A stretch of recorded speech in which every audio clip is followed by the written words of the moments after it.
Hello, my fellow randoms, and Happy New Year.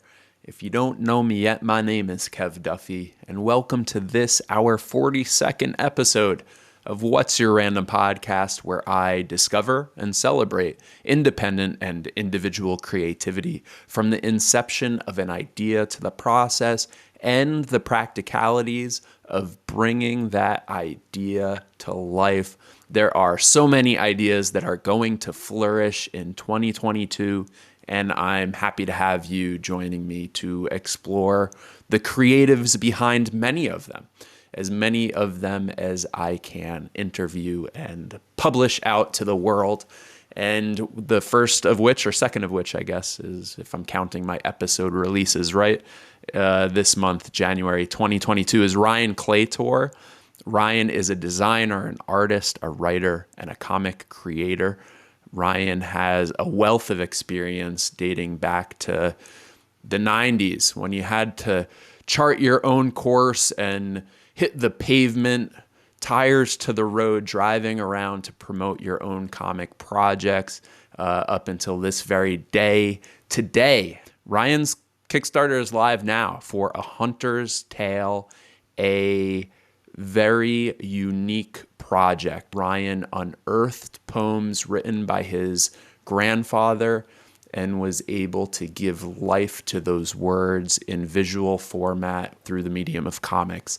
And the Kickstarter is live right now. So pause this episode with every intention of coming back. Check out the Kickstarter. If it's for you, get it. I am a fan, and I love Ryan's art style. For me, it's reminiscent of some older European styles like Tintin, and I'm really excited to see Ryan collaborate with his grandfather and bring life to his grandfather's words. We get into it a little bit in the conversation, but really, despite those words being written so long ago, they are still resonant for Ryan today, which is why he decided to bring this project to life and kickstart it right now. So check out the Kickstarter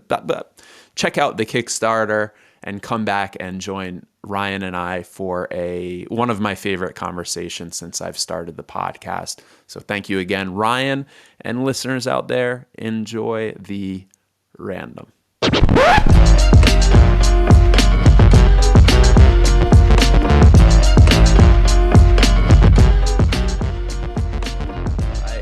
Pleased to welcome to my podcast Ryan Claytor. And do I say it with a hard Claytor or Claytor? I've been saying it so long, I think I just sort of jumble it together and say Claytor, but I am not offended by either. So I'm here with Ryan Claytor, and Ryan is a man of many talents, but he's here today to speak about A Hunter's Tale, which is a comic adapted from a poem of his grandfather's. And the pre-launch page is already available on Kickstarter, so you could sign up and get notified when the page is live. But Ryan, correct me if I'm wrong, I think you're going live in January? That's right. So I think you and I are going to talk about a January release date for this podcast. So by the time this airs, it should already be up. And awesome. And you can find it at ahunterstale.com, and that'll take you straight to the page. Whether it's live or not.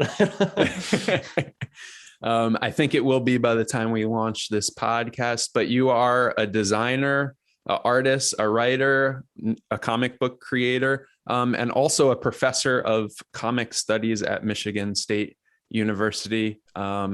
And when I say designer, one of the very many interesting things that you've designed are neon signs, but also the watches you designed are fantastic. Thank you for sharing those. Yeah, thank you. I appreciate all your kind words and for having me on the podcast to talk about this new book of mine. I really appreciate it. Oh, it's my pleasure. So when preparing for this podcast, I was wondering where to start. So do you have a preference? Do we start in the immediate time where we are now, or do you want to rewind and talk about what got you into what you're into? That's a good question. Well, I'm super psyched about this new book I'm doing. So do you mind if I talk about that a little bit first? Please do. And then we can hop into the Wayback Machine and talk about whatever you want. So yeah, you introduced this project very well. This is originally a poem that was written by my late grandfather almost 40 years ago now, and it's ultimately a tale about two seemingly very disparate subjects, a hunter and his prey, who find this unlikely understanding of one another, and it's really a tale about reciprocated empathy. And this poem has been with me for a very long time, essentially my whole life, and it's always resonated with me. But I feel like my abilities and skill level as a cartoonist have finally approached what I want this project to be. I'm sort of a mid-career cartoonist, I would say, at this point. I'm in my early 40s now, and I've been doing this for almost 20 years. So over the course of the pandemic, I was witnessing what everybody else was witnessing, right? Like this very divisive global culture that's happening. There's division between, I don't have to name it, vaccinations and Black Lives Matter and all the different things that have been going on over the past year and a half. And I feel like we're in this sort of dangerous place where people are kind of losing their ability to even speak with one another and listen to one another. Like empathy is like on the brink of being lost. And I hate to say that because I think it's so gosh darn important. But in this age where we can ignore and delete and defriend, I think there's danger in that. And ultimately this tale, silo ourselves, I would say too. Completely. Yeah. So anyway, this poem of my grandfather's really like came into sharp focus over the course of this time. It's always really struck me as, my favorite poem of my grandfather's, to be quite frank. But over the course of this past year and a half, I really started thinking about why that is. And it's this message of empathy. And I think this is something that more people can think about, including myself. I'm not trying to get up on a pedestal here. But these words of my grandfather's really started speaking to me during this time. And I started making this book several months ago, about, I'd say maybe June 2021. And now that it's January 2021, when this podcast releases, the book is done and ready to go to the printer. And the last bit of help I need is to get some funding for printing. And once that happens, it'll go out to everyone. So I'm really excited to share this project with people, to share my grandfather's words with a much wider audience than he probably ever dreamed of. Who would have thought 40 years ago there was going to be some weird computer platform where people would hop on and buy things before they were ready? It's just like unthinkable. But the magic of Kickstarter, especially the comics community, it's so tight knit. And I say that because I've done a lot of research into Kickstarter, and there are tech projects, and you'll see tech launch with like first project launch 0 backed, right? But comics projects, you see people launching like second project launch 50 backed, 100 backed, 200 projects. But like creators are there for each other in the comics category, and I love the community that is formed there. So I'm proud to be a part of it. I'm proud to put something else out into the world and continue being a part of that community. Yeah, awesome. And I think the message, so far as I gather from the pages that you shared with me of the poem, are certainly resonant today and with me and everybody else, wherever you are in the country, wherever you sit politically. I just had a discussion yesterday that I like to think that I'm an empathetic person, and it's been really heart-wrenching to see that there is no common ground. And despite even some efforts to find common ground, I think that those are oftentimes muddled out. Not even agree to disagree, but to try to just say something that's obviously a fact that we could agree on. The sky is blue, and people taking issue with that. And I think we need to start by finding a foundation of agreeing that the sky is blue, or something thereabouts. Maybe the ground that the hunter and the deer stand on are the same ground, something like that. I don't know. That's a common ground, right? It's probably a good metaphor. I'll have to think about that one. But I think it is like the premise, and I don't know the poem in its entirety, but the premise for me of a deer and a hunter and his prey. And I'm really excited to see how you find commonality and understanding between,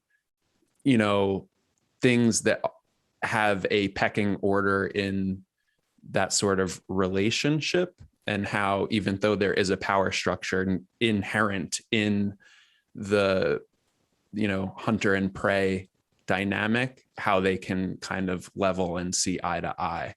I don't know if you could speak to that point at all without revealing too much about the poem. Yeah, that's the tricky part here. I think it's definitely a little disarming, as empathy often is. And I don't know how much more I want to say about it without that's okay. Giving away the story. But yeah, I'm like, well, I said, this is one heck of a tease. This is the best tease in What's Your Random Podcast history. And yeah, that's not a bad thing. Well, you've gotten to take a look at the entire page already. So if you've page meaning the Kickstarter project. So if you've got any questions about any of that, I'm happy to clarify or chat. Aside from giving away the ending. I mean, aside from the poem itself and the contents and the relationship of those contents from your grandfather's time and his mindset and his thinking of the world, I think it's a thought experiment, even for me, without knowing the whole poem. It put me in a place where I was contemplative. Like, okay, Ryan's doing this project because it is relevant to contemporary divisiveness. And it's a story about prey and a hunter seeing eye to eye or finding some commonality and understanding. And even that premise, without knowing the story, without knowing the poem, put me in a contemplative state that I appreciated. So I think that in and of itself is kind of a cool thing that you could elicit such thought with just the concept. That's really nice to hear. And you are a better man than I am, because when I first saw this poem title, A Hunter's Tale, I'm like, oh my God, I don't even know if I want to read this. Long story short, big reveal. I am not a hunter, and I am a big old wuss. I cannot shoot an animal. I don't even like to fish. Like, I don't even like putting the worm on the hook, when it squirms around and like, oh, it's awful. Like, I like sitting around the lake, but I don't want to grab a fish by the gills and rip a hook out of it. Anyway, so that's not my preference, but my grandfather was a hunter.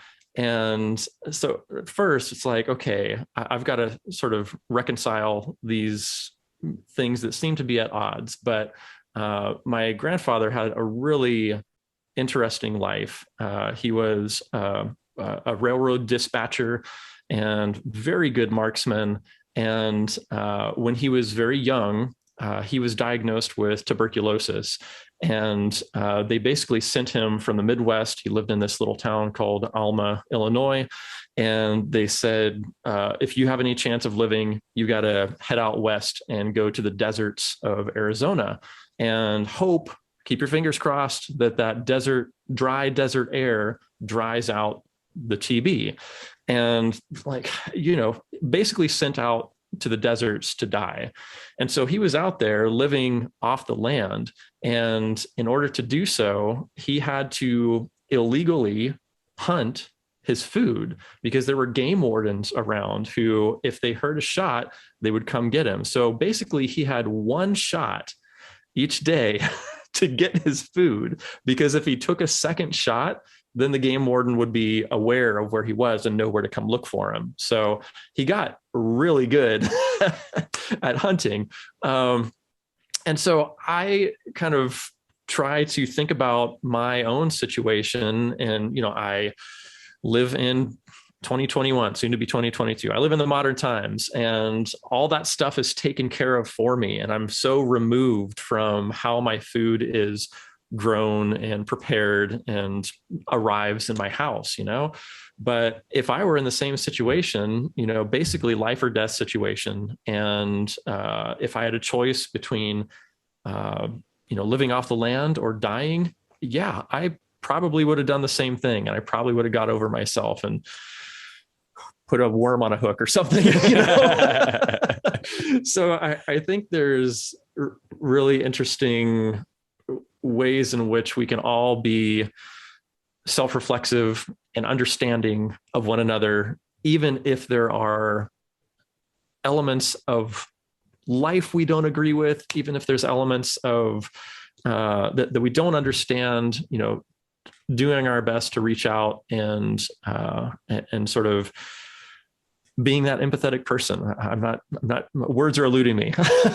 No, I understand. And I think I feel something similar, having moved from New York, grown up in New York, and moved to North Carolina, a rural state, a purplish state, but a reddish shade of purple. And I got a little bit more appreciation, might not be the right word, but a little bit of a wider understanding of the difference in perspective, how it affects maybe the difference in political views and some of the fears and concerns in this time, particularly with the pandemic. And we all have fears.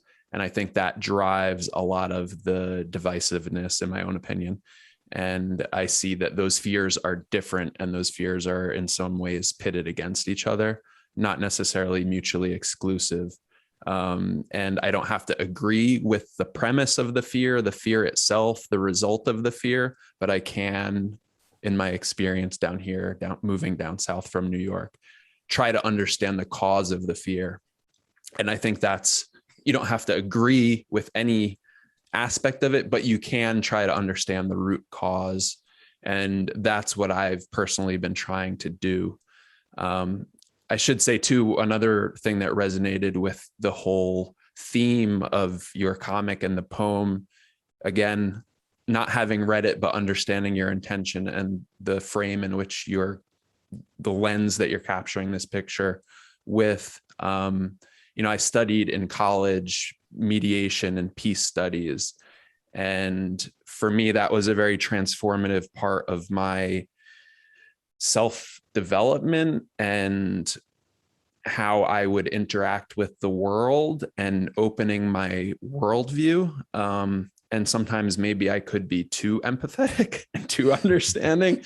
But I also like to think that there is no such thing. Sometimes it puts me in trouble. Sometimes people don't understand why I'm so willing to extend an olive branch, or so willing to give somebody a pass, or say maybe they're having a bad day or something like that. But I could understand that because of that experience in college, having studied peace studies, the whole concept is understanding that people have interests, and sometimes the conflict that you assume is existing on the surface may actually be the result of two parties pursuing two different interests or having two different interests, and that those interests aren't actually clashing. And if you're able to identify those interests and see that the root cause of the perceived conflict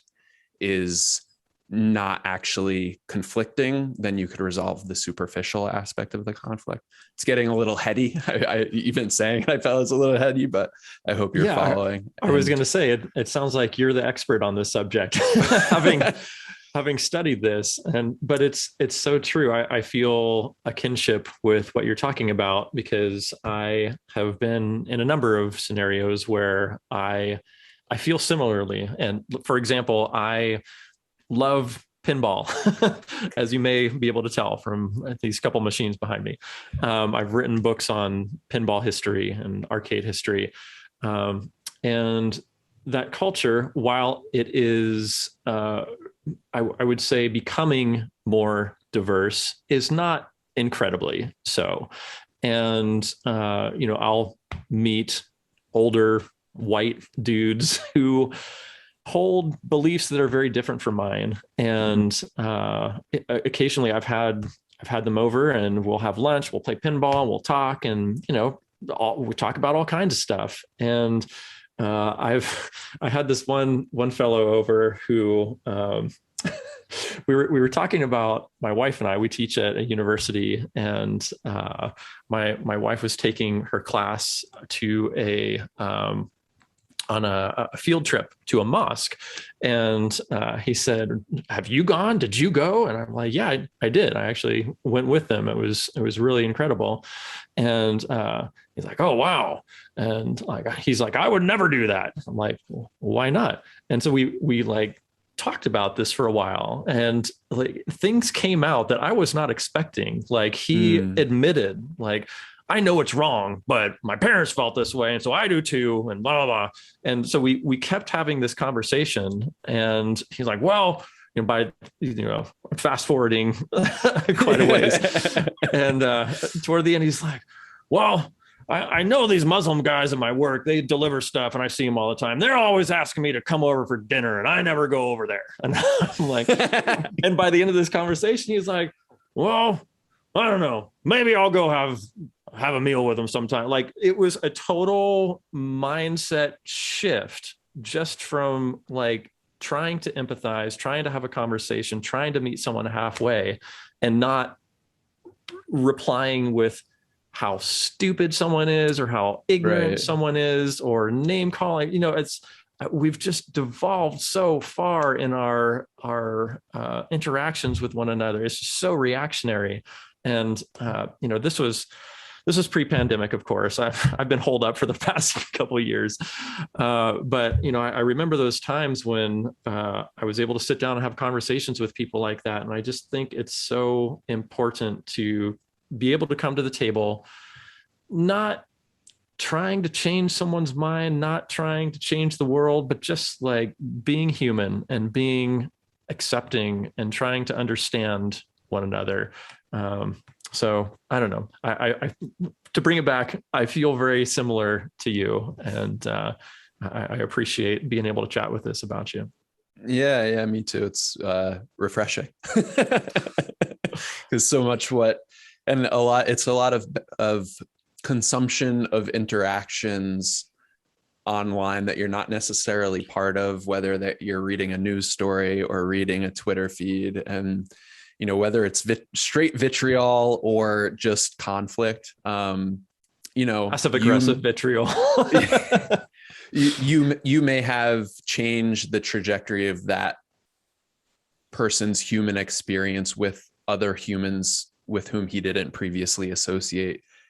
People of two different tribes, you may have inched him 1 degree closer towards peaceful coexistence.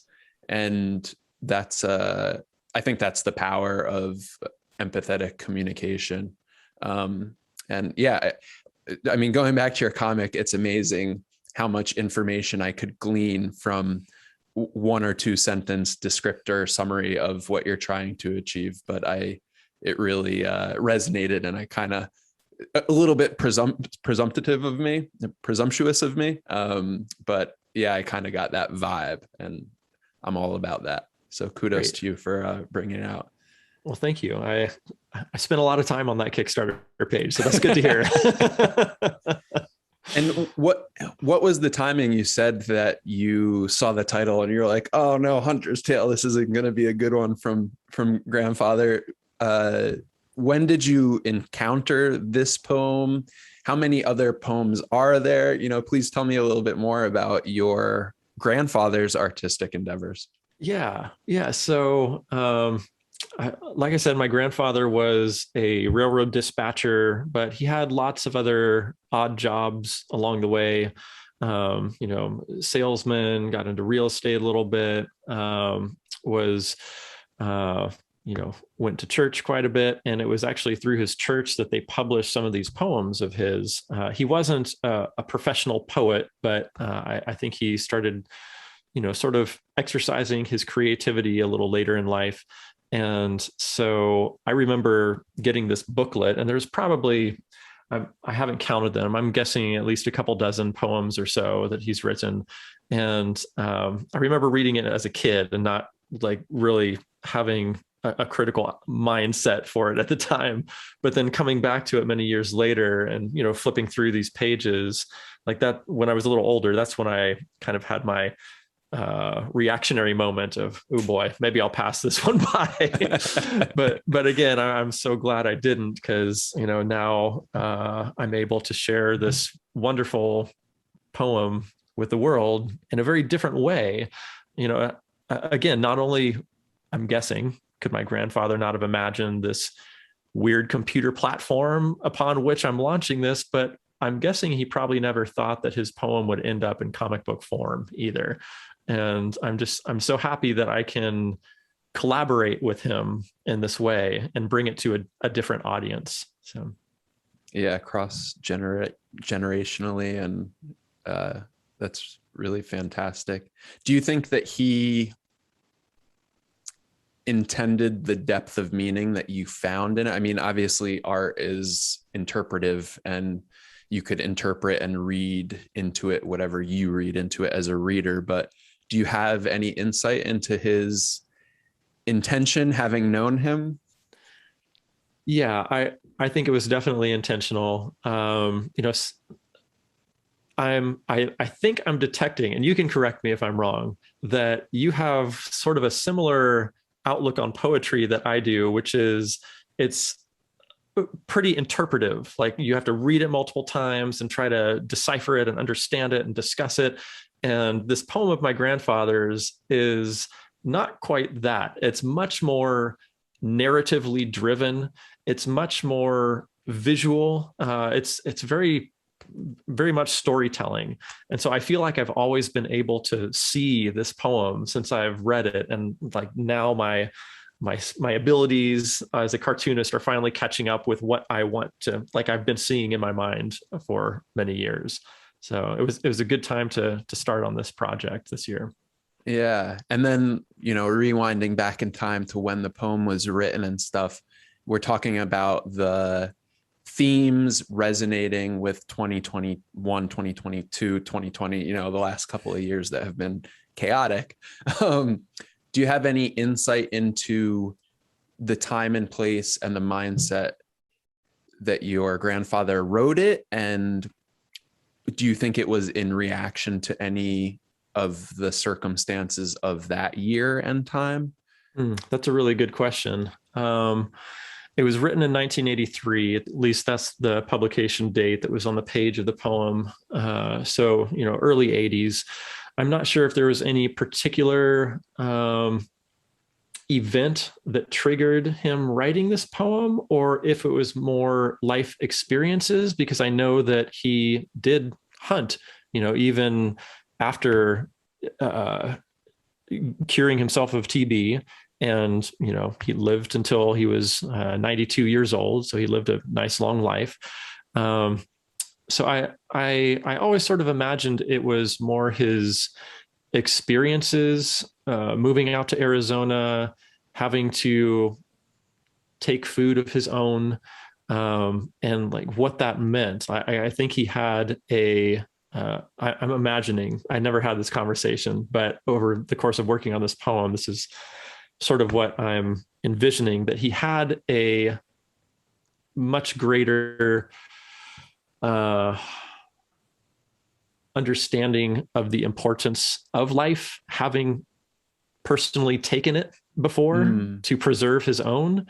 And I would imagine that experience in the desert would stick with him for a very long time, and even into adulthood and his later years, when he would still do this, I would imagine. Well, I remember going to his house and having venison, and so I know that he still hunted, but I think he was probably somewhat mindful about what he was doing, and maybe I don't know, maybe this poem was a way to work through that, because I know it's a bit of a contradiction.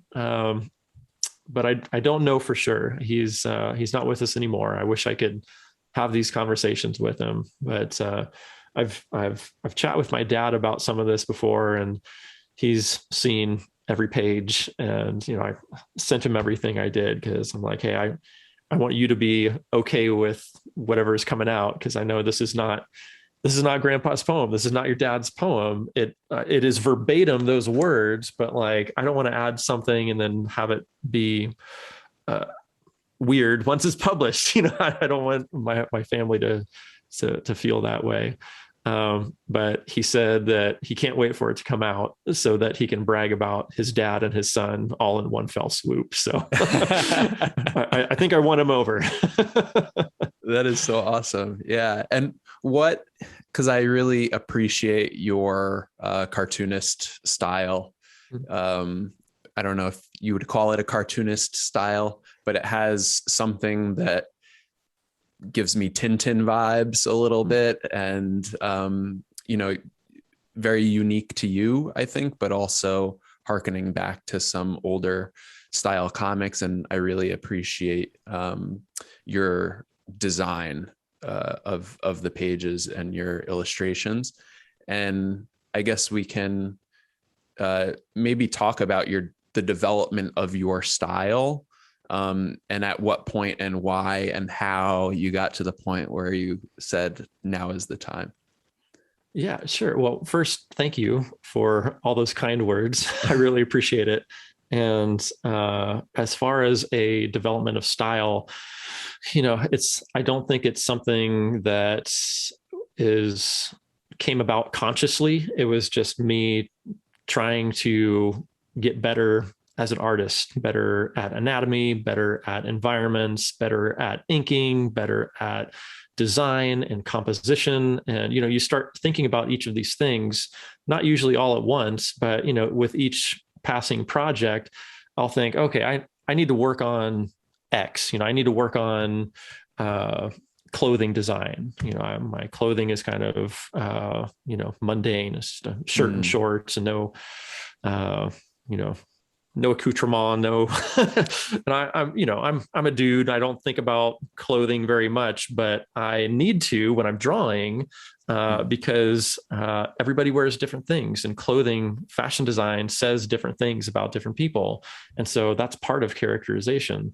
So anyway, I think whatever it is that you saw is probably a result of a million things over a couple decades of doing this stuff. And, from my influences, I love Sergio Aragonés. That's no secret. I read Gru, The Wanderer as a kid, and read Mad Magazine. And I still do, up until the point where I invited Sergio to come speak at Michigan State University in 2016, I think it was. So I was able to, bum around with my hero for the weekend, which is pretty amazing. So I looked at his stuff a lot, but I've also looked at, gosh, I could sit here and name artists all day: Craig Thompson, Tom Beeland, Andy Watson. They all are great at different things. One of the things that I will use that I thought upped my cartooning game quite a bit early on was getting to understand a brush pen, like instead of just a fixed width pen. But with this brush pen, it's, got a big tapered tip on it. It's weird to like pull around the page, and I wasn't quite sure how to use it until I went to a convention in my early cartooning days. And I went up to the table of a cartoonist. His name is Tom Beeland. He used to do this comic book called True Story, Swear to God. He's done Chica Cabra since then, and he's worked for Marvel. And anyway, all that to say, I went up to him and said, "You're really amazing with this brush. how do you do it? And he's like, oh, it's really simple. Watch this. You just move your wrist and you pull with this pen. And when you can't pull anymore, you turn the page, pull and turn, pull and turn. And he showed me right there on this table. And I'm like, oh my gosh, I can't believe this. So, that was like a little tip early on that helped me start to conceptualize how to use some of these tools. And then you start thinking about like, okay, why am I inking thick? Why am I inking thin? There's all kinds of different ways you can conceptualize this, from light source, where light hits the character, you ink with a thin line. Where shadow is hitting the character, you ink with a thick line. But you can also think about it in terms of uniting a subject. So if you'll look at some of my pages, you'll see like the foregrounded subjects. The person typically has a thick outline and then thin interior details. So that thick outline kind of pulls all those inside lines together and says, this is the shape. And then your mind can understand it a little better. And then, another way to conceptualize inking is that depth of field, like whatever's closest to the camera is going to get the thickest outline. Whatever's in the background is going to get the thinnest outline.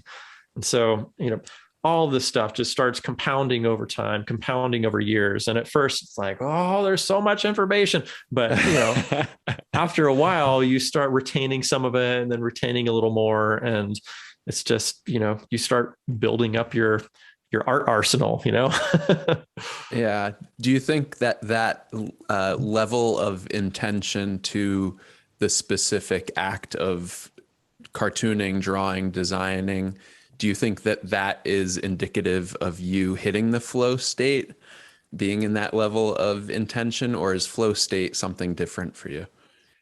Define flow state before I answer that. I'm assuming I know what you're talking about, but I want to make sure we're on the same page. Flow state. I think flow state is probably, you're familiar with the term, I suppose. This is the first time I'm hearing of it, but I think I know what you mean, but I want to make sure. So if you can define this for me, then I'll have a better answer for you. Yeah, I would preface my definition by saying that it's probably a unique individual experience for every creator or creative in pursuing their creativity. But as I understand it, and I define it, as I understand it, and as I would define it, is that meditative point in time when you have fully let go of the world around you, any weights on your shoulder, fear of judgment and such that are holding you back from your creativity, the self-judgment that is making it harder to just draw without thinking about drawing. And then you let go of those thoughts and you are fully in the creative act. Yeah. So it's a meditative process or state for a lot of creatives, I believe. Okay. Yeah. I could probably see it as being similar to like a runner's high. You're running through it and it gets difficult, but then you hit this state where you're just kind of cruising and you're not thinking about your body so I don't know if I ever hit that like transcendental state when I'm drawing, but there are similarities in that I view cartooning as very compartmentalized. There's the writing stage, and then there's the layout stage where I'm just making little dirty thumbnails that nobody else can understand but me, but I'm understanding like where the panels are going to go. And then I'll like finalize that in a vector art program, Adobe Illustrator, to like put all the panels and the speech balloons there. And then I'll start penciling, and all of that stuff that I've just mentioned, I feel like, and especially the penciling stage, is like the thinky stage for me. That's where I'm really like in my brain, and it's almost like writing. And I cannot, listen to a podcast or listen to music with words while I'm doing that. Like I've got to have full concentration for that part. But when it gets to things like inking or things like coloring after that, so my pencils are pretty tight. So I'm essentially just going over things with ink at that point. There's no like spontaneity or anything. Once I get to inks, it's really kind of blueprinted out for me by that point. So when I get to inks, I think I do let go a little more, and I'm still thinking conceptually of how and why I want these black lines to look on a white page, for all those reasons I just mentioned to you a couple minutes ago, the light source, the depth of field, the uniting a subject, all of that. But it's much less of a cognizant, deliberate, like, what do I need to do now? Rather than like, I've done this a lot of times and I understand what needs to happen. So I can pop on a podcast and listen to What's Your Random, or or whatever I happen to be listening to at the time. Thank you very much, by the way. So yeah, I feel that way in inking, that I can talk to someone in ink. I can listen to something in ink. I don't watch TV. I always feel like my visual attention needs to be on something visual. So I'm real bad at that. So I'll leave the TV off, but anything else I can pretty much do while inking. And the same with coloring too.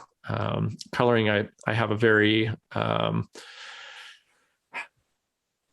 personalized, opinionated way of dealing with color. Please share your opinions or your style, or your approach, and how it differs. If you say that you're opinionated in the way you do on part of your process, I assume it differs from maybe some industry standard, and I'd love to hear about it.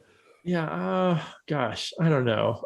It's hard to talk about it without sounding really pompous. But this is a creative podcast, so I think people understand the mindset that when you do something the way you want to do it, that results in the individual result. That that's why something is unique to you. So anybody who, this is like the forewarning, Ryan may sound pompous, but he's just really into his craft. That'll be my excuse. Because I'm sure through the whole, I think this is the 40th episode of What's Your Random podcast, I've probably sounded pompous 70% of the time, but we're talking about creativity. It's hard to work around it. Yeah. Well, if you're asking specifically about color, color is very situational. You want to think about what it is that you're coloring and how it serves the story, of course. But in an overarching approach to my color, I think I skew toward less saturated, less loud, less noisy.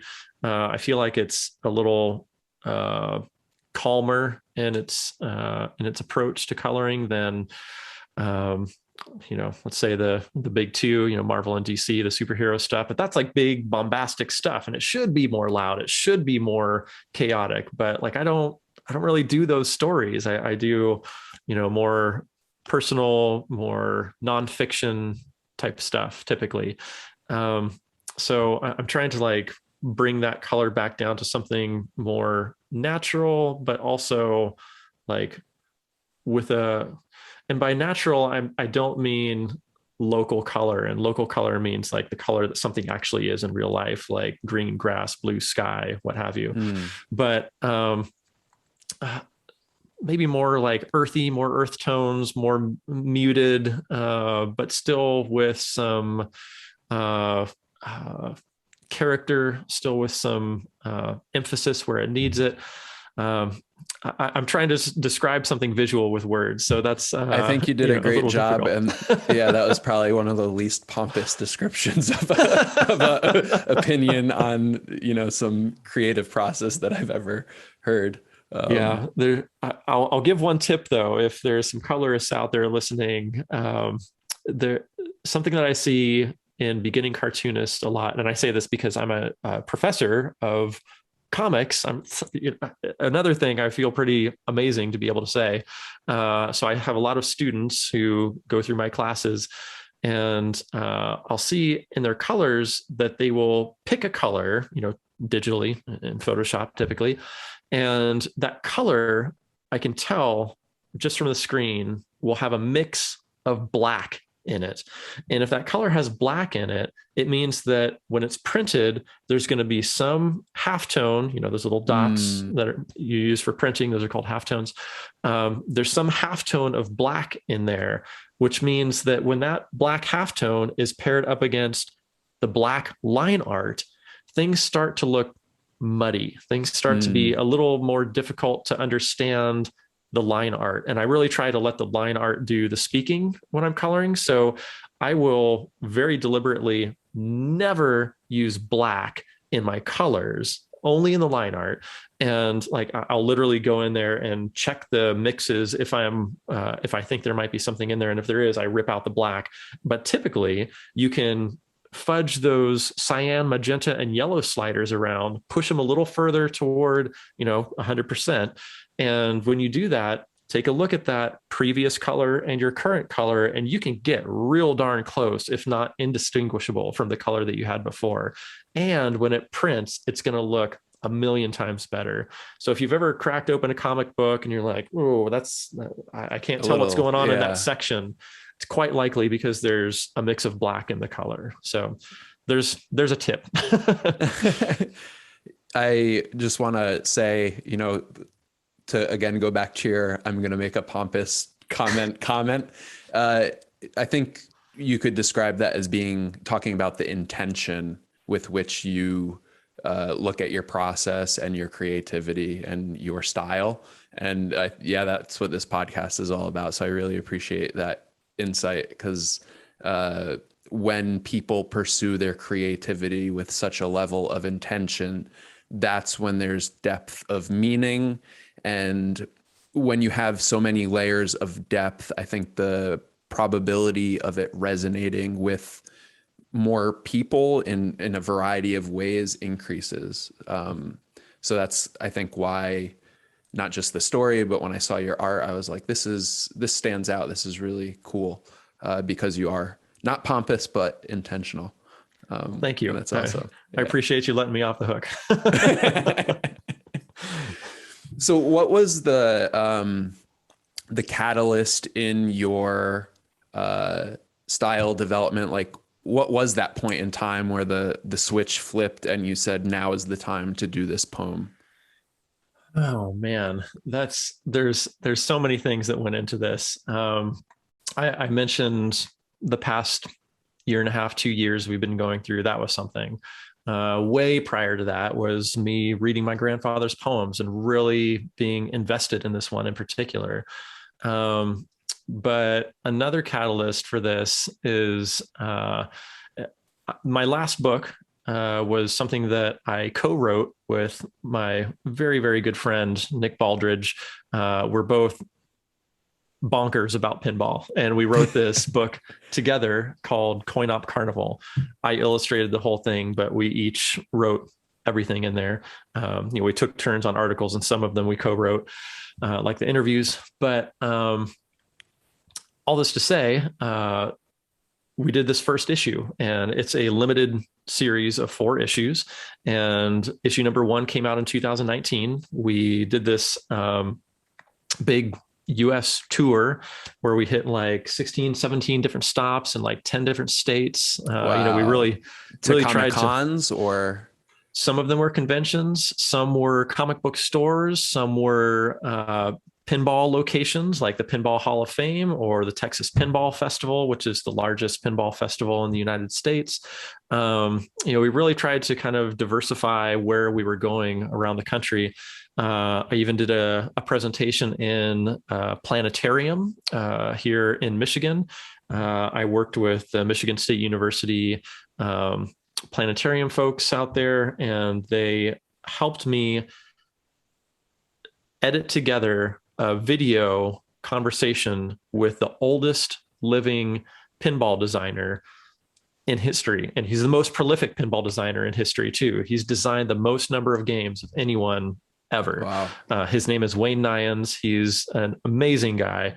And I went down to visit him at his home in Mountain Home, Arkansas. And before I went, they lent me a 360-degree camera so that I could set this up with my conversation with Wayne, brought it back, did a ton of editing, and did this planetarium presentation about it. Cool. So when I say there was a big diversity of tour stops, like we really tried to make a lot of different things happen. So I'm pretty proud of that. But the reason I bring all this up is because, after Coin Op Carnival number 1, everybody expected, okay, where's number 2? And we were working on that. And we were working with another person on the project, and I'm speaking very slowly right now because I don't want to say much publicly about it.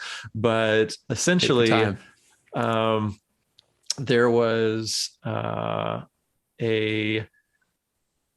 miscommunication, and which rendered a lot of work, a lot of pages unusable. I had illustrated spot illustrations, full page illustrations, double page spreads, full-blown comics. Like I had a lot of work into this.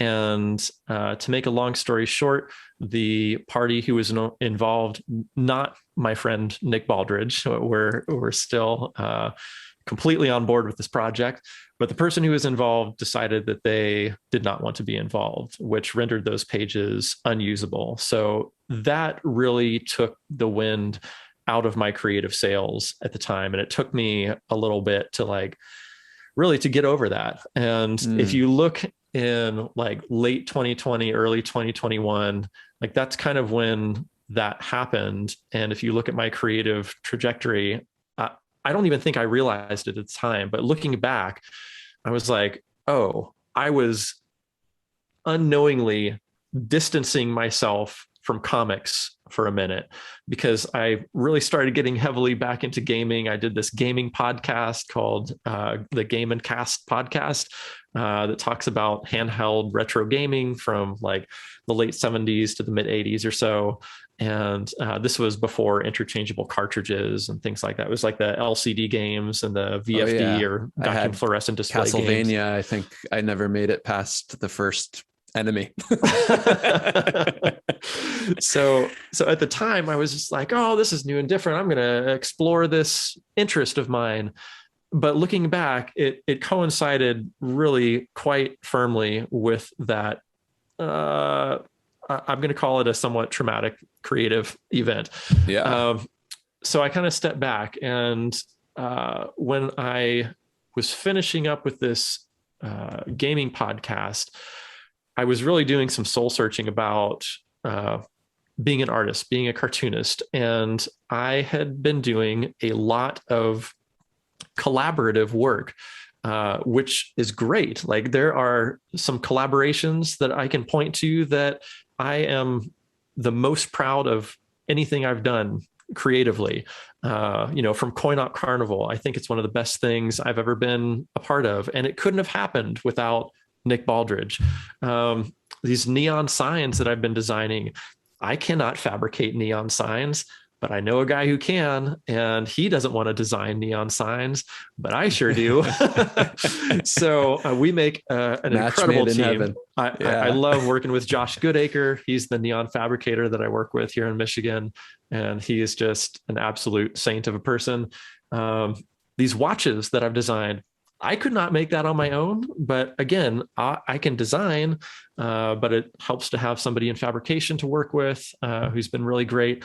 So all that to say, I've had some really great collaborations over the past several years, but I think when I step back from that experience I just told you about, I think I was feeling a need for more of a solo project. I in my beginning cartooning and all for the majority of my cartooning life, I would say I've been doing solo projects.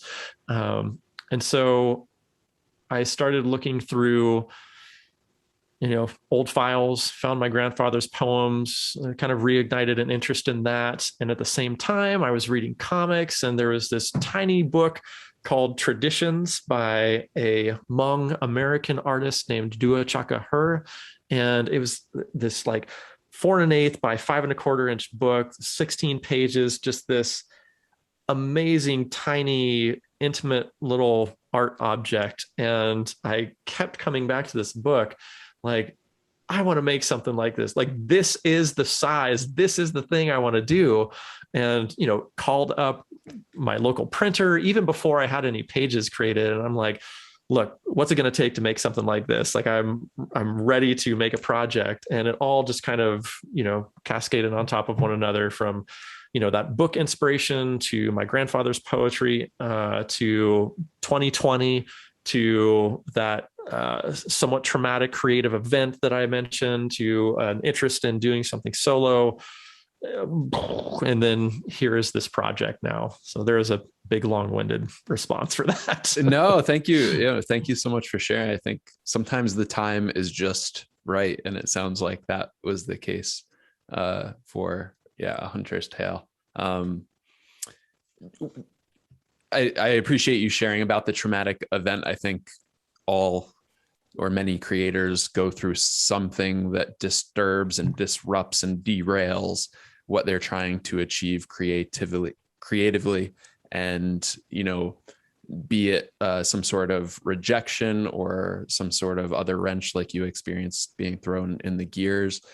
Do you think that the time you took where you inadvertently were avoiding maybe comics, do you think that that period of time was like necessary? And did you do anything else to help you process to get back into it? Or was it just time heals all?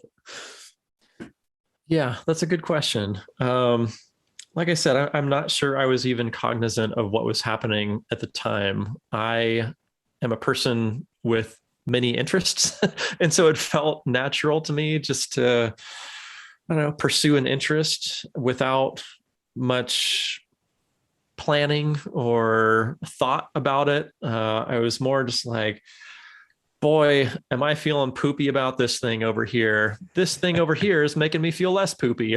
I'm going to do more of that right now. Choose the less poopy option.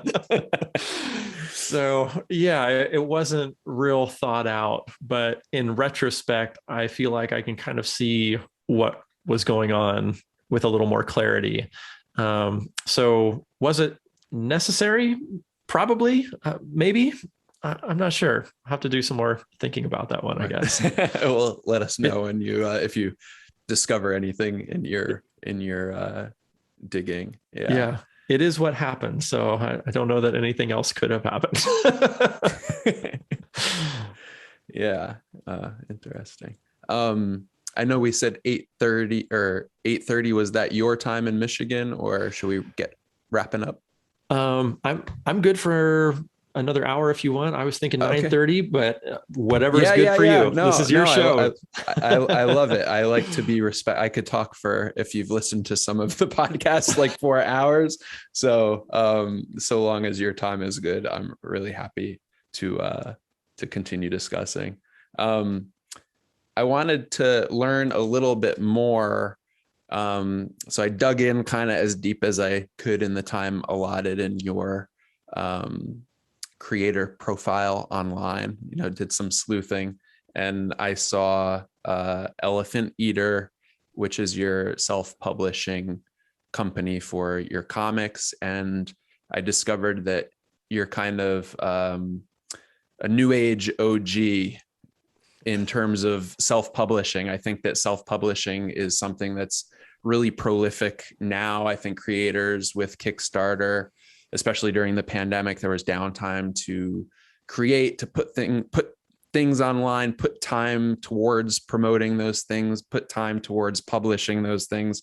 But to think that you did that in 2004, obviously there were people publishing before then, but thinking back to where I was in 2004, where the internet was in 2004, I thought that since you started the company then and have been publishing presumably from then until now, that was a pretty transformative time, I think, from 2004. I think around then is the birth of Facebook, for example, to put it into context. And now Facebook runs our lives and controls our emotions. So considering when you launched your self-publishing company, Elephant Eater, and where we are now, like, what have you learned during that time? What has changed and transformed during that time? Oh, and that's why I should say that's you're a big question. a new age OG self-publisher, because obviously there were publishers before, but the timing and the transformation that has happened since then, I think, is like probably an interesting time to investigate with you. So feel free to answer any part of that question, and I'll reiterate another part of it after you finish your answer. All right. Well, first I'm going to write this down. New age OG self-publish. I'm going to put that on my bio. Yeah. Well, thank you for digging into my bio and asking good, difficult questions. So yeah, when I first, back in my day, God, I say that so often now that I teach back in my day, people half my age.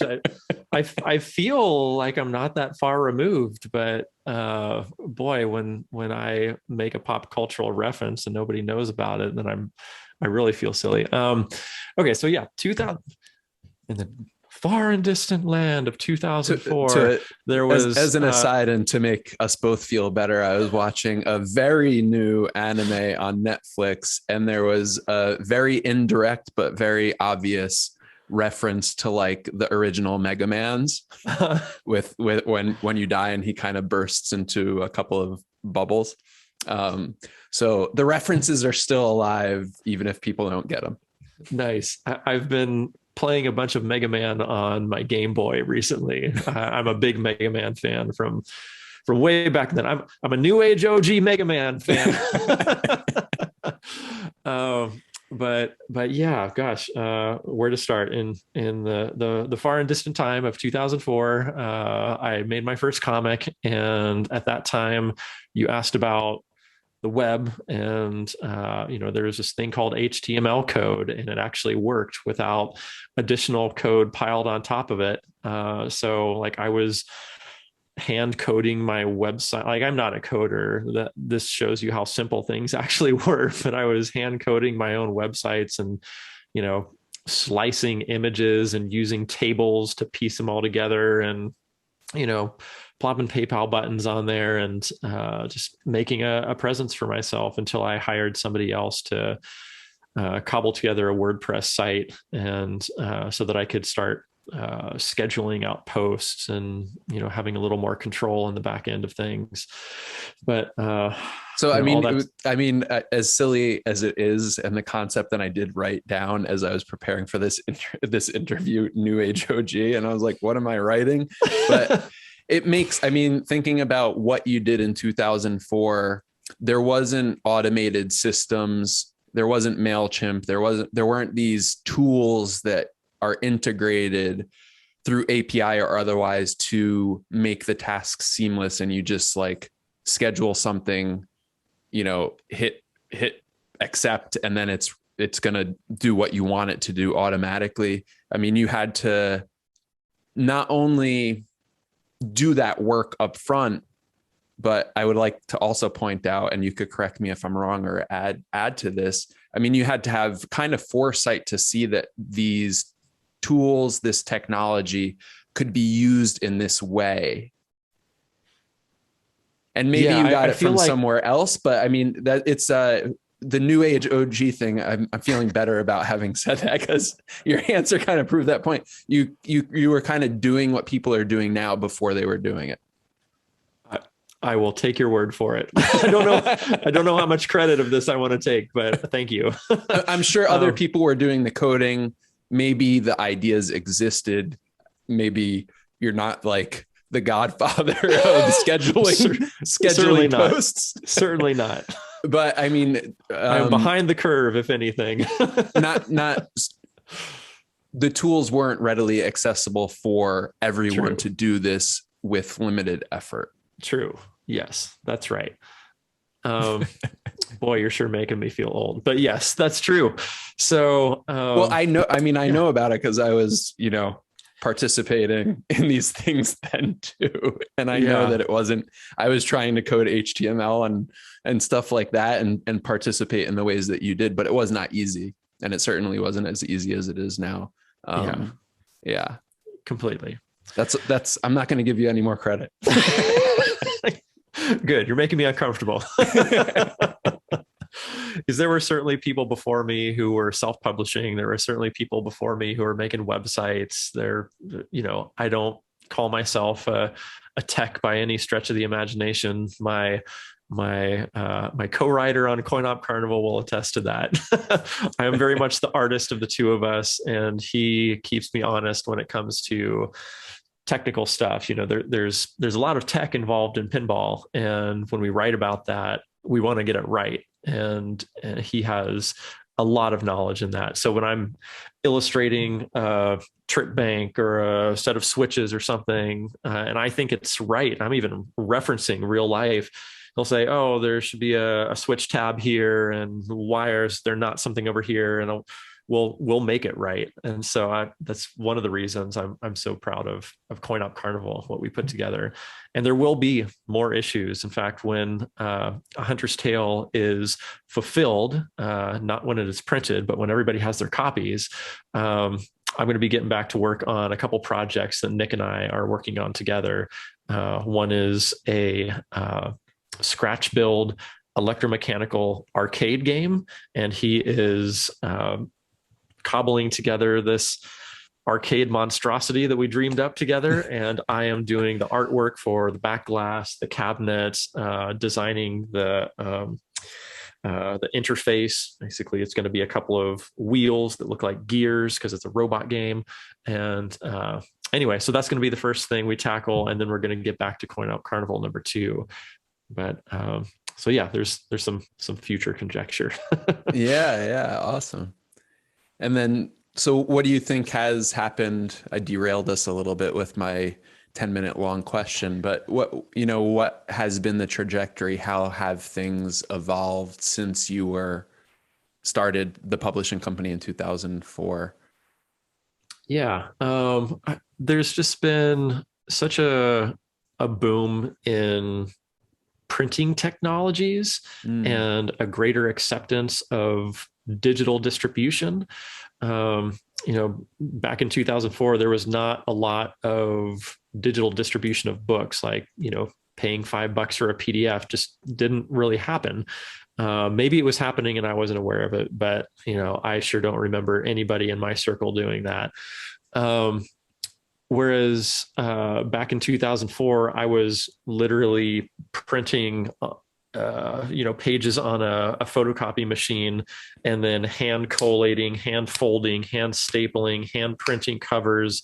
There were many sessions where my dear mom would help me collate pages and fold them, and I would staple them, and we'd watch trash TV like The Bachelor together or something at the time. And I have good memories of those early days of making mini comics, but now it seems like print on demand and digital printing, they're one and the same, are so easy and so accessible now that it's almost difficult to think of doing what I was doing back then anymore.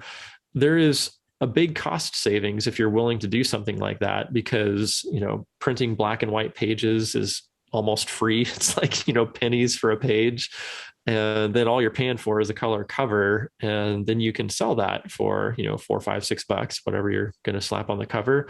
And that's, you're making a considerable profit then. But if you're digitally printing, then, you're paying more for that book. So there's still opportunities to do that. But I think there's an economy of scale where if I was starting out today, I'd probably still do that. But because I've, built up a readership and have a greater opportunity to sell books, I will typically have somebody print and fold and staple my books for me now. But there's no shame in doing that. In fact, I teach that in my classes still. I teach them how to lay out a book. I teach them how to make it themselves. I give them tours of print factories around town so they know how they can do it to pay someone else if they want to. Most of the students will end up folding and stapling their books themselves because of that cost differential. But and now because of the training, right? I mean, sure. Yeah. But you don't know to do or how to do something. You're not going to do it until somebody suggests it. So I think that's a cool suggestion. Yeah. Yeah. And even if they pass on professional printing, they know it's there. They know what to do, and they're not afraid to go out and ask questions, because a lot of students, a lot of beginning cartoonists will just be deathly afraid of speaking to their printers and asking questions. And I'll introduce them to print reps. And I'm like, look, these people are not scary. They know books, they know printing. And so you can ask them a question. There's no dumb question in printing, because every job is different. And so, like, you can say, can I make a 24-page book? Can I make a 80-page book? Can I saddle stitch both of those? What does saddle stitch mean? Can I print on clear acetate? Can that be the cover? There's just a million things you can do in print. It gets me so excited talking about it because the possibilities are endless. And I'm such a format junkie. Before I even start a project, I'm measuring other books and, getting inspiration from what they've done and trying to make the next book I do, a total package, from not just the pages, but the book itself. Yeah. We're back to that intention, right? Like being intentional about all of these choices. And that's the point where it's not just being a comic creator, writer, or illustrator, but a designer, I think. And when you have that level of intention into all those decisions, I really appreciate that. And previous guests who have had art degree, formal art training have said that they were ill prepared maybe to go into the world. So it's cool to hear that you are bridging that gap a little bit with some of your students to show them that these are the options to bring your work to life, to have them printed. I wonder what kind of advice you give them, referring back to you talking about your tour for Coin Op Carnival. Did I say it right?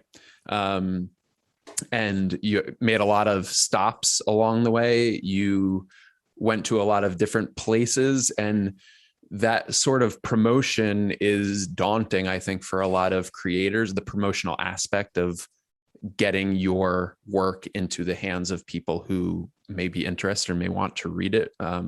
So how did you do that for that project in particular? Compared to what you're doing right now, digital versus physical, in person versus a little bit more digital promotion. How did you go about the physical promotion of that work? So how did the tour of Coin Op Carnival come about? Is that the question? Yeah. And how did you make your introduction and set up the appearances and set up the events that you were participating in?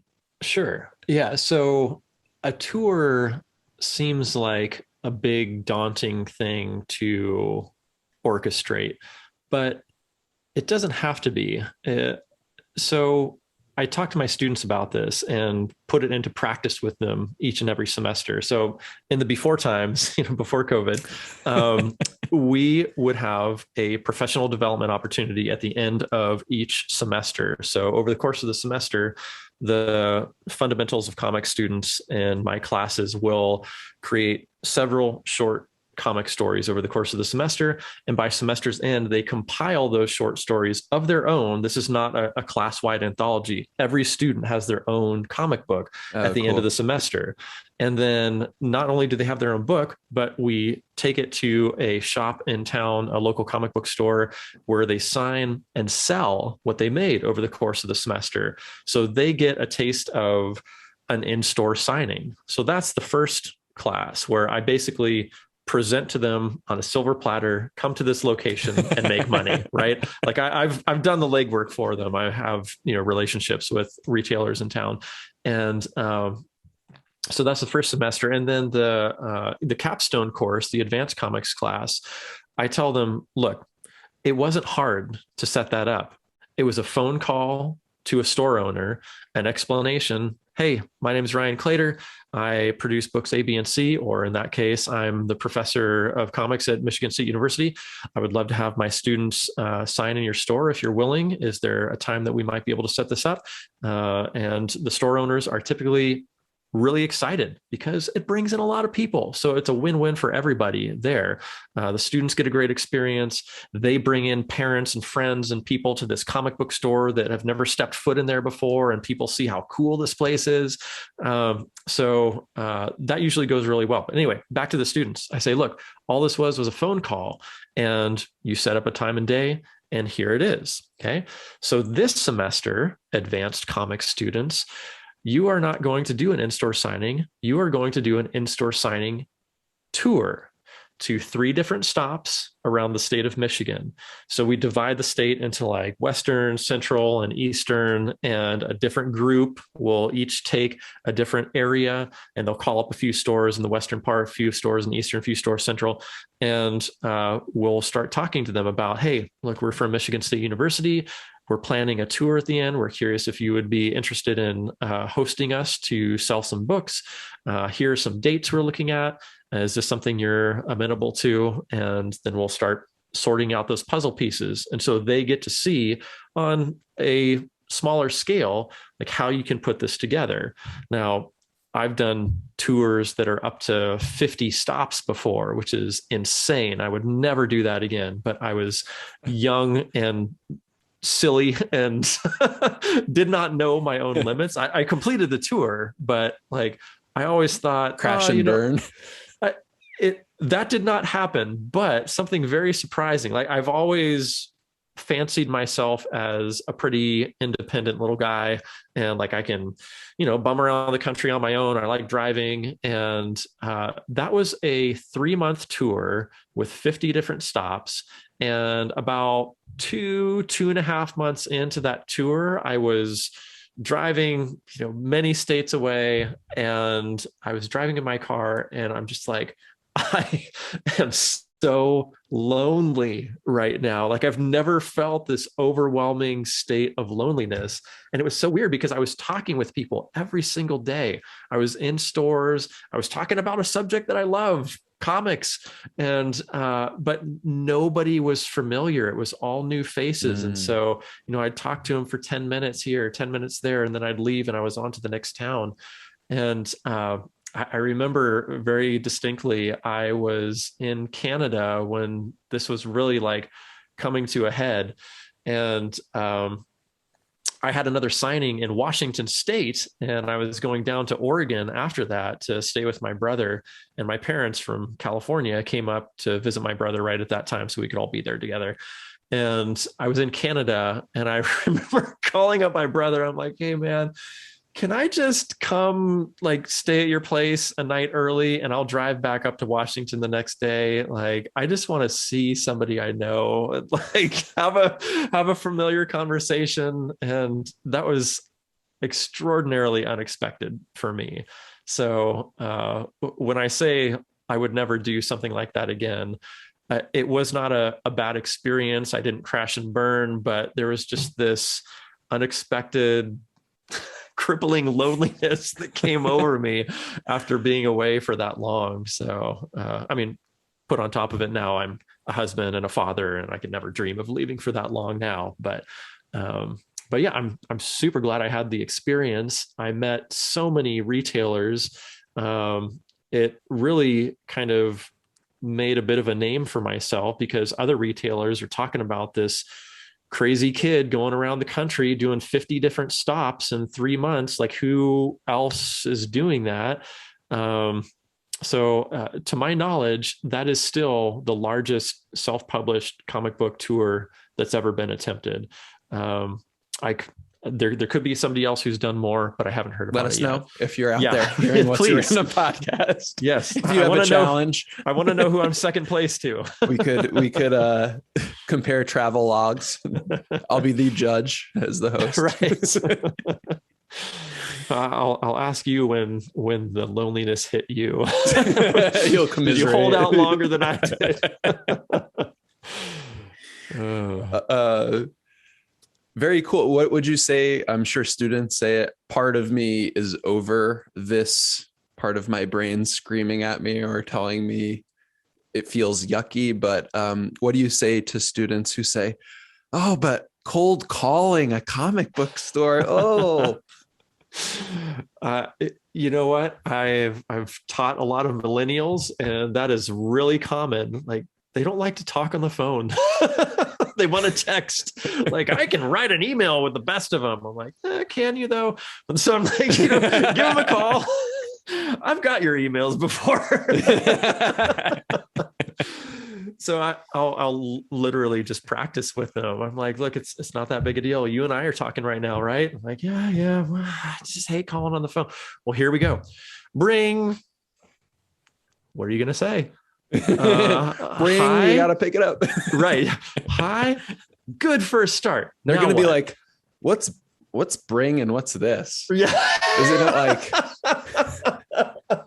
Oh my God, you're so right. Cell phones are a brick. They're no longer a pinky and a thumb. And I have to put my fist up to my head now. Bring. I guess I'll have to sing a tune. So anyway, I'll literally walk them through it and, coach them through a phone call. And I'm like, okay, so like you can do that, right? Like, I guess. Like, I can tell when they're still feeling apprehensive. I'm like, okay, so here is a script. Hi, my name is. I'm calling about. What are you calling about?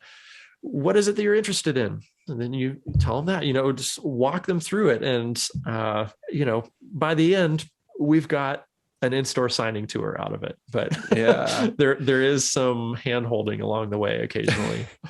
Was the confidence to do that yourself at the beginning of your career innate to you? Was it something like, how did you propel yourself to go on the tour, to set up the signings and so forth? Yeah, that's a good question. I think I have always, well, not always, but, for my adult life, I think I've been pretty comfortable with myself and comfortable with talking with a lot of different kinds of people. And so, yeah, I think there was a comfort level there. In the early part of my career, when I was first making my first mini comics, I would go to different comic book stores and have a conversation with the owner and tell them what I made. And I had them with me and I could show them. And occasionally stores would carry my books either on consignment or on rare occasions, they would purchase them outright. And that was a big high. So I went from like talking with store owners to getting my comics distributed through small press distributors to talking with owners about, hey, do you want to do an event? Could I come do a book signing? And so I got a signing or two under my belt and got comfortable with that. And then I strung together like 2 or 3 over the course of a weekend to make a little event out of it. And that kind of got me thinking, well, I was able to string 3 signings together. What if I did more? And it went a little bonkers. That tour that I mentioned with 50 different stops and I think it was 18 states and a couple Canadian provinces over the course of 3 months was essentially my summer vacation between years of grad school. So I did not sit around in the summer. I went to go sell my work. And when I came back, this is another very distinct memory I have. The school where I was going to grad school, San Diego State University, had a start of the school year get together with all the grad students. And there was a little presentation from each person talking about their own work, and, professors were there and what have you. So in typical art student fashion, a lot of art folks said, well, my work is kind of sort of about this. It's exploring this idea, and it's I don't knows and maybes. And I got up there and I had just come off of talking about my work literally over 1,000 times. I had pitched my books well over 1,000 times. And so by the time you started by saying, I'm a new age OG.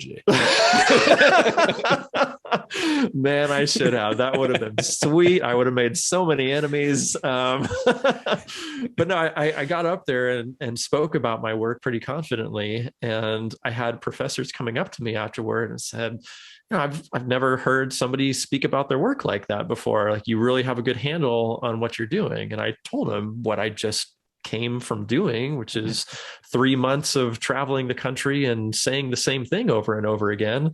And so now I can say that in my sleep. My wife can say those things that I say about my work because she's been to conventions with me and hears my pitches. So she'll rib me every once in a while about when I get into a pitch about my work that's been said before. And then once you get to that point, the challenge is to make it sound like that's the first time you're saying it, because people don't want to hear a rehearsed thing. They want to hear, well, obviously I haven't rehearsed this part. They want to hear something spontaneous. So it was rehearsed up until this point. Oh my God, you played me. Yeah. It's interesting to think about you as a student, the other students at that time, but now you as a professor teaching students who also have these similar apprehensions, and I think I'm still overcoming that hurdle myself in my 30s as a creative, because I don't do it professionally, and I am shy, and I have passed what I see as failures and reframing them and looking at them through a different lens and getting over it and learning from it, overcoming it. But it's interesting to think that both professionally outside of my creative work, and then also in my creative work, something that I'm going to try to apply from my professional work, let's say, to my creative work, is that when I was nervous or anxious or lacked confidence in what I was doing, the best thing I could do to gain confidence was to put myself in uncomfortable situations, not pushing myself out of my comfort zone to the point where it was debilitating.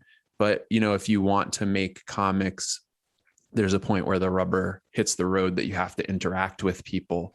And maybe that's uncomfortable, but it's only through challenging that discomfort that you will gain the confidence and grow the confidence. And it seems like for you, maybe, and correct me if I'm wrong, that tour around the United States was starting off small, and then, first interacting with, like you describe it, first interacting with store owners, presenting your work, eventually graduating to signings, realizing you could do it, realizing people were interested, realizing you could talk about it in an intelligent way that people enjoyed and had fun interacting with you, and then spinning that into a full-blown tour.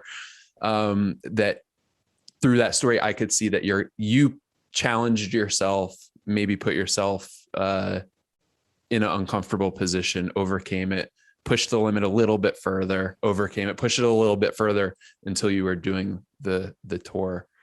I hope this is I hope that's a lesson I could learn, and maybe your students can learn as well. Yeah, this is a podcast, but I'm over here fervently nodding as you're speaking, because yes, that's all true. And it's interesting to hear you talk about your own feelings in that regard too, because, with this podcast that you're doing, I wouldn't have pegged you as a particularly shy person, because you're obviously reaching out to a lot of different people, speaking with a lot of different people.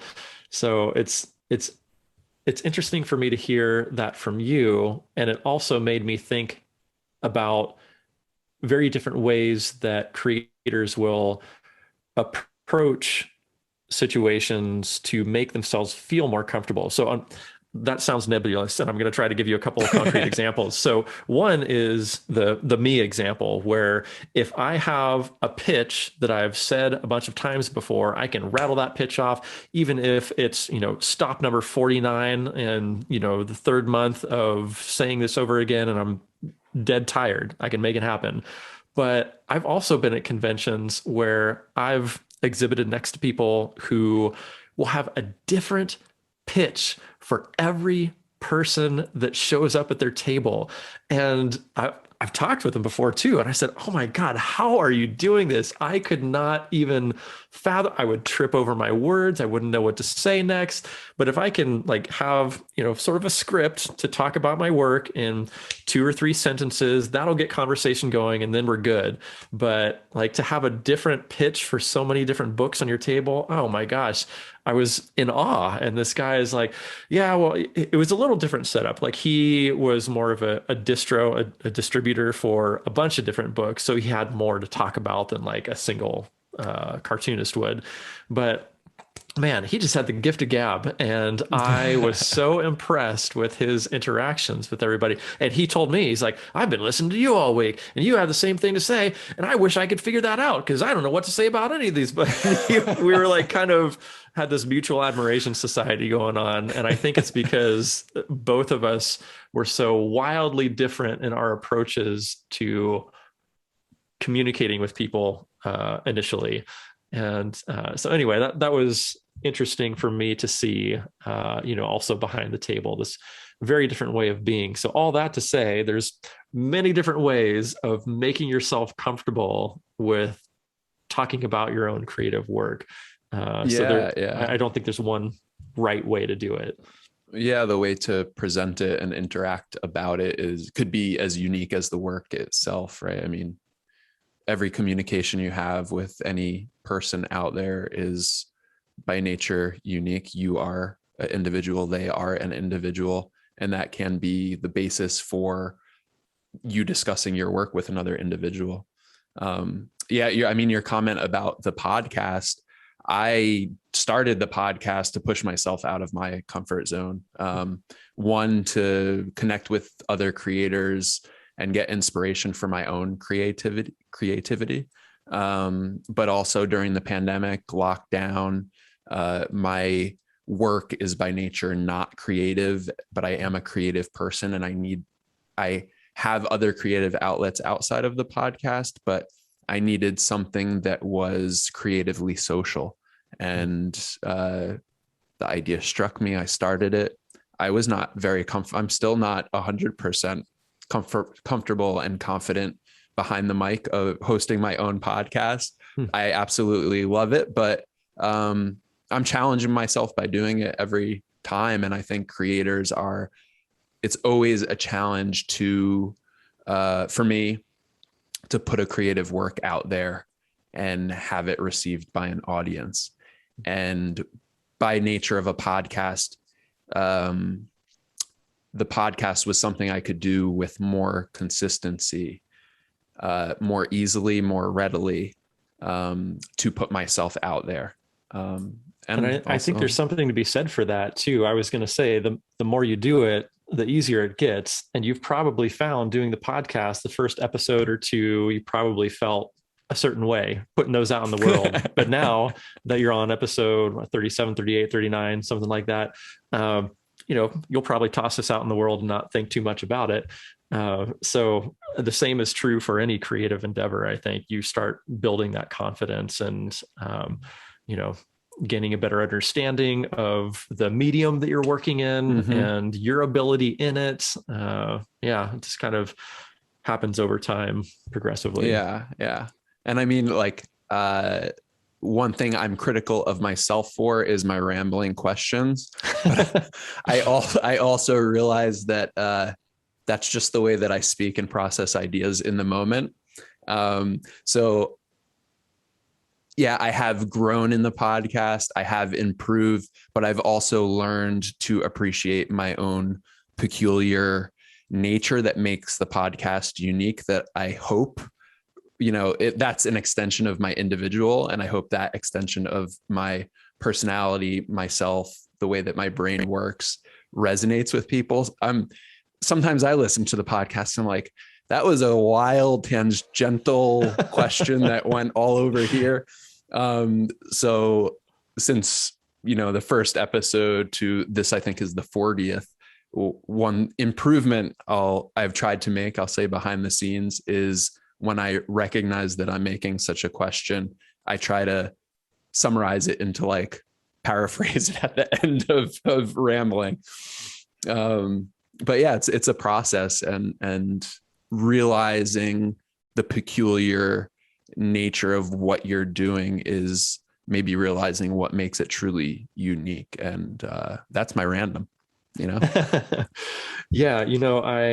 I think that there's something that you have that's really special, and that's that you feel like, even this is the first time you and I are talking, but I feel like I understood this from listening to your episodes. You're very sincere, and there's an authenticity about you. You're not trying to be someone else or put on a front.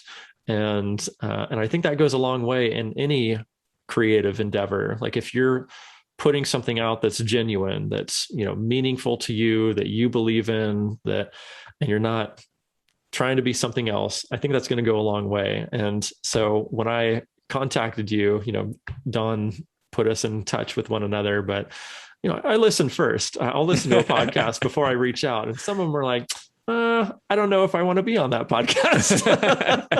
But yours, I was like, I think we could hang for a while. And here we are, over an hour and a half later, and just still shooting the breeze and having fun. Yeah, I very much appreciate that. This is a podcast, so I will tell listeners I'm smiling. But yeah, I mean, sharing a little bit behind the scenes of my own reservations or anxieties, or pushing myself out of my comfort zone. I hope if any of your students do listen to this, or any students or anybody they could be 50, 60, 70 years old and worried about that next step that feels uncomfortable. You could take a half a step, you could take a quarter step, do what feels right. But I think it is, in my experience, important to challenge yourself, because in overcoming those challenges, you develop the confidence you need to go on a countrywide tour like you did. Yeah. That's really cool.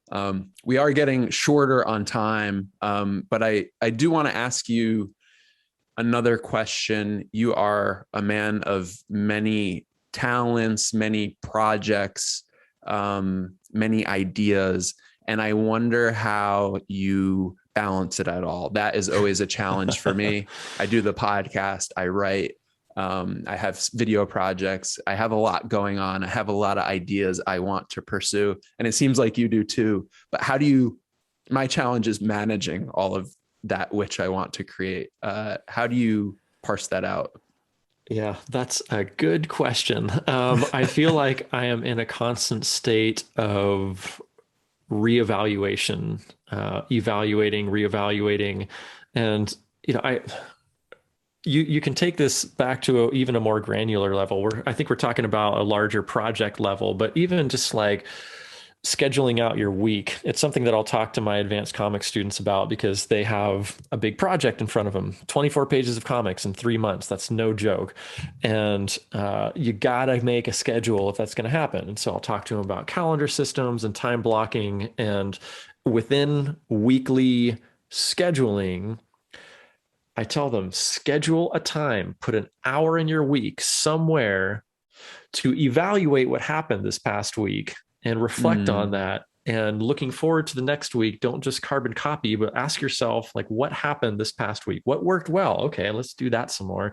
Where did I kind of fall off and time blocking just disintegrated? What can we do to make that different? Are you better in the morning? Are you better at night? Are you better when you work with other people? Are you, better when you work on a Zoom call with someone, even if you're silent? Whatever it is, like, cater to what it is that you do. And so, like, I encourage them to reflect on what they were doing. So there's the granular scale. Moving up to a larger scale, like a project scale, how do I manage everything? Oftentimes I feel like I'm not managing everything very well, but I try to constantly evaluate, and I don't always know what's going on. Like I told you, when that somewhat traumatic creative event happened, when I was working on Coin Op Carnival #2 and just knocked the wind out of my creative sails, I did not consciously sit down and think, need break, go play games, make gaming podcast, come back to comics. It happened far more organically than that. But looking back, I can see it, and like visualizing, or rather, thinking about what was happening, I think I was able to plot a better chart forward. So I didn't just immediately hop back into the same project that gave me that difficulty before. I'm like, look, I need a little space, but I still need to do comics, and I'm going to make this happen. After all that avalanche serendipity, fell on top of one another to make this project happen. So I think for a long time, getting back, so there's my rambly start of an answer. Getting back to your question of how do you manage everything, I think for a long time I have tried to be a multitasker. And there was a new good friend of mine. Her name is Jamie Dillon. We had what's called a mastermind session together. And during that session, I was basically trying to figure out, look, I have all these projects. How do I manage this? How do I choose? And she was talking about this multi-potentialite theory, where you can be an octopus, where you have your hands in a lot of different things and you're doing a lot of different things at once. But if you do that, you have to be really good at time blocking. This portion is devoted to this portion is devoted to this, et cetera, et cetera. The other way to succeed at multiple projects is the Phoenix way, where you put all your energy into one thing in a very intense way, and you burn up at the end of the project and then take a rest, and then you come back reformed and tackle the next project.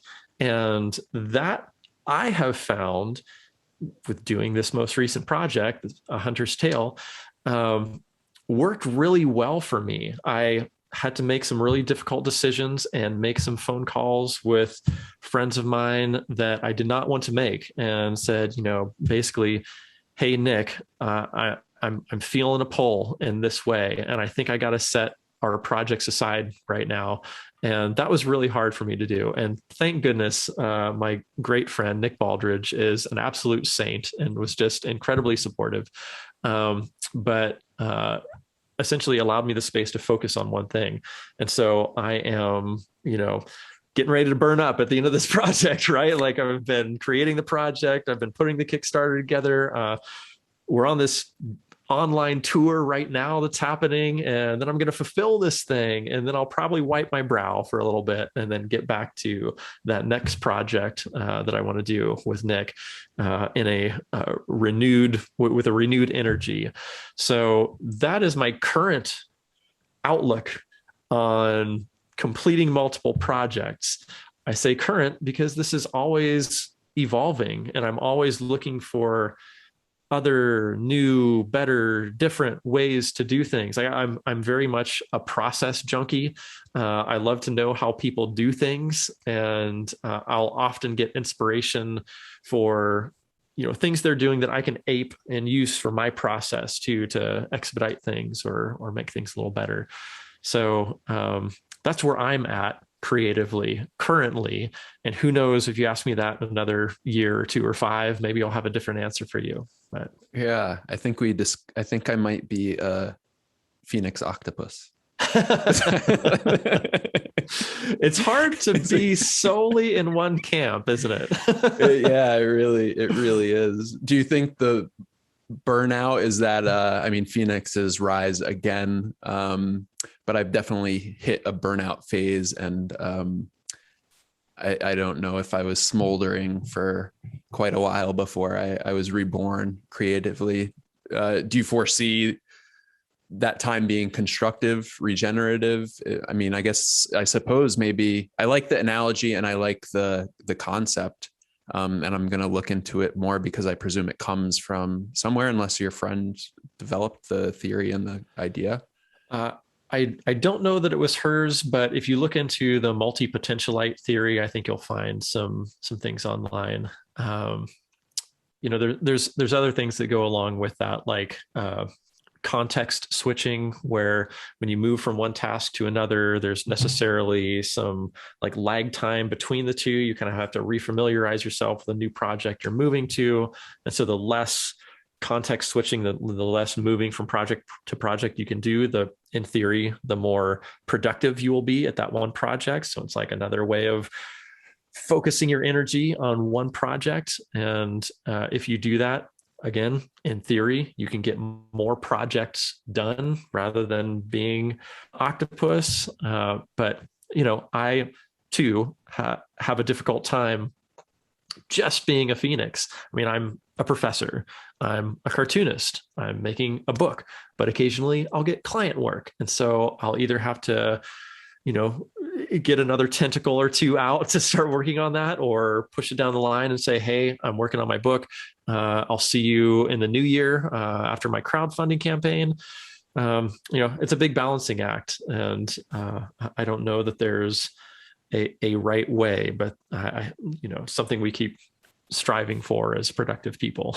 Yeah. And I think you gave some good advice, which is, I think I see again in the decision you're making, intention and some systems approach. So look at what you did and be intentional about doing what worked and getting rid of what didn't, and don't just kind of put your head down and grind so hard that you're grinding your head away on the grinding wheel and it goes on and on without you realizing that you're burning time and have inefficiencies. I think I could definitely learn from that example and your process. And thank you for sharing so much about your process. I have we could go on probably for another hour, but I do want to be respectful of your time. Do you have time for 5 quick questions? Yeah, let's do that. Okay, let's finish with 5 quick questions. But before I do, I hope you do come back, because I think we can continue on for at least another 2 hours. That'd be great. I'd love to. Yeah. But are you familiar with 5 quick questions? I've only launched this in the last 3 or so podcasts. I don't know that I made it to the 5 quick questions. That's okay. And I have a couple in the queue that have not yet been released from the last 2 or 3 episodes. But essentially, as a wind down and a wrap up to this conversation, I ask 5 quick questions that are the same for all guests. But please, future guests, don't pre-prepare your answer. And essentially, I could cut this off as a segment and a shorter taste of the podcast for people who don't have 2 or 3 hours for this conversational podcast. So sure. We'll try to make it good then. The first question here at 5 quick questions is, do you have a personal mantra or something you use to get you going creatively? Definitely. So when I was a kid and all my brothers and sisters were kids, my dad had a saying that says, he told us, well, it's like eating an elephant. You just do it one bite at a time, and before you know it, you're done. And so I have taken that to heart as best I can, and even named my self-publishing company after that saying that he told us. So whenever I find myself overwhelmed with projects or something big in front of me, I try to think about, just tackling it one bite at a time. And it's so useful in so many aspects of life. So that would definitely be mine. As someone who oftentimes feels overwhelmed with what I want to do and achieve creatively, I think I will take that that one home with me. You also answered another question I had, which was how you arrived at the name of your publishing company. Yeah, there you go. It'll be four quick questions. I will also point out that you're not advocating the actual consumption of it. Right. I have never literally, only metaphorically eaten elephants. The second question is an indispensable tool for you in your creator's toolbox. Oh man, so many to choose from. I probably say non-reproducible blue lead, so I don't have to erase anything. I can just scan it and threshold it out. Shaves a few minutes and probably hours off of my life, not having to do that. So I'll go with that one. Something analog for you. I love it. Yeah, analog and process oriented is really cool. Number 3, eyes on the prize. What is the prize for you? Boy, that's a good question.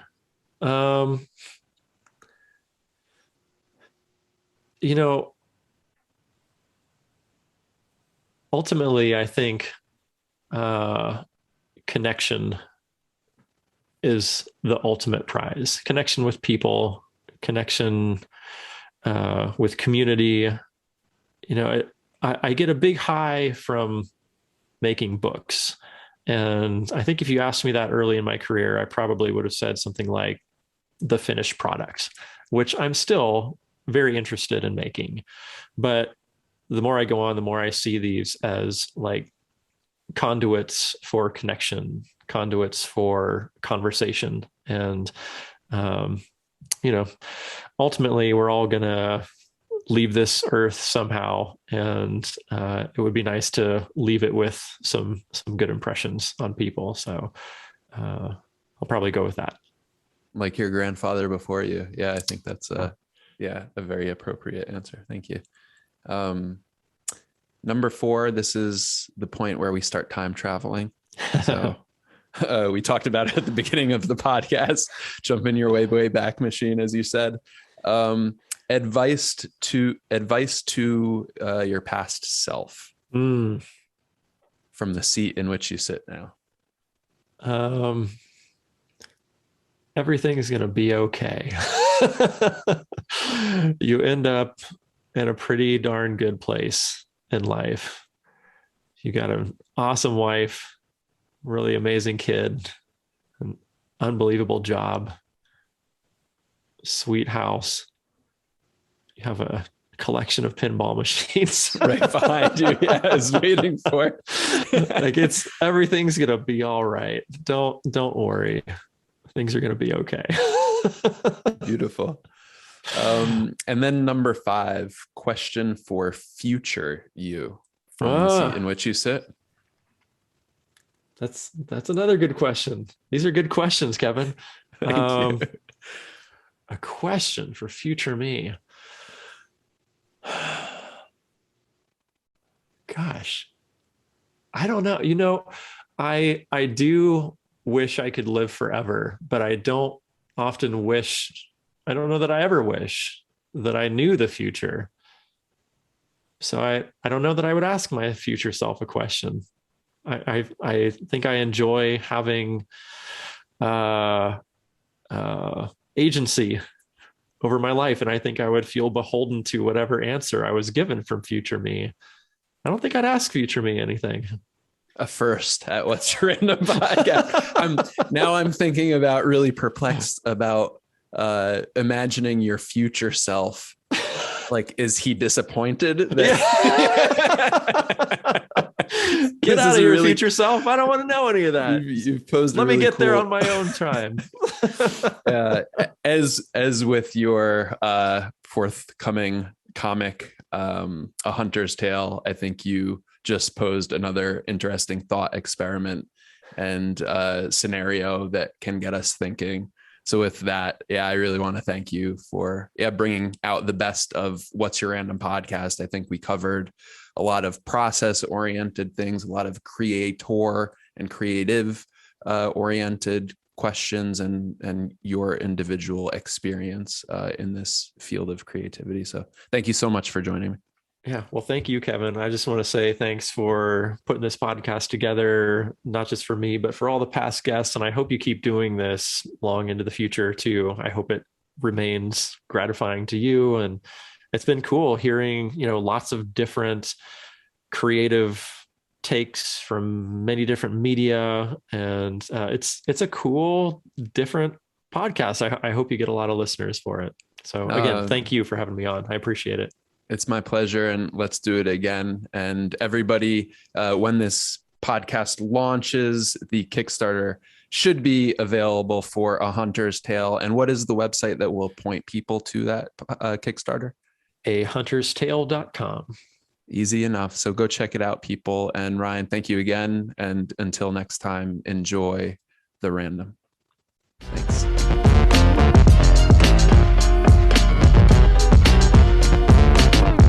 Welcome to the post-show debriefing for the 42nd episode, my fellow randoms. One commenter made a comment that fellow randoms was insulting. I think it's the highest praise to be so unique and so have such a wide variety of interests and being open to anything and everything. And that is the beauty in random. And I see your own beautiful randomness. And I'm excited for a productive and creative 2022. So if you are producing, if you are yourself a creator, or if you are just getting into creative stuff and making things, share it with us at What's Your Random. We are excited to know about the processes, big and small, from all sorts of creators, inexperienced to experienced, and learning about what that journey as a creative means to you. If you are not creative, you just have not found your niche. You just have not had to create yet, but that creative lives within you. I hope, as a wrap up to that episode, again, I said it before in the intro, I'll say it again. This was one of my favorite conversations. Ryan has a wealth of knowledge. Ryan has a real drive to produce, create, and not getting hung up in the minutia that I sometimes do. So hearing Ryan talk about his process and approaching it in a very organized way was motivating and enlightening for me. So thank you again, Ryan. And check out the project on Kickstarter. It's ending the end of this month, January 2022. And again, Happy New Year. Get out there and create. And then in between creating, enjoy the random. Thanks.